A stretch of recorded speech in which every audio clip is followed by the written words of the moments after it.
桃園市政府推動中壢體育園區要起2萬人的巨蛋體育館 ，BOT 案按算2月開標，也毋過在地里長是真煩惱。體育園區一定在附近的車路上過矮，若無完善的交通配套，未來交通恐驚會拍結。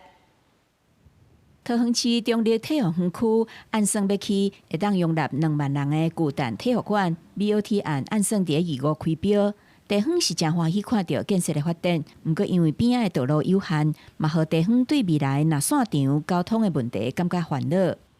道路規劃並沒有很完善，感覺好像寬度沒有那麼的寬。那這樣子會不會造成將來擅長的時候會造成交通大打結？如果政府無法完善解決巨蛋退場離場時的交通問題，那麼這一顆蛋恐怕就會應了美英當時所說的中壢大巨蛋交通錯雷蛋。中壢體育園區 BOT 案是佇中壢區環中東路甲環運路的交接，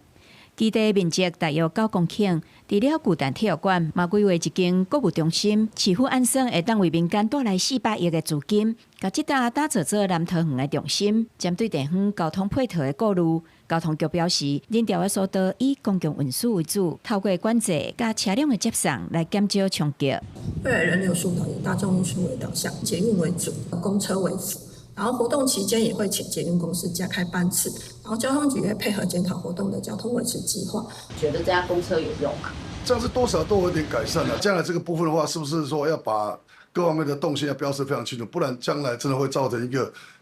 瓶頸、一個打結的狀況。